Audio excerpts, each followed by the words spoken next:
And what I wanted to do is to write a book for my hapū that would talk about the kōrero tuku iho, that's the histories and the stories that have been handed down from generation to generation.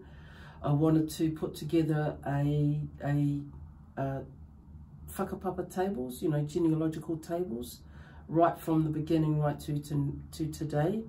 And then the last one is the different significant sites, the different land sites that we have, and I've identified about 36 so far, and I've written about 6.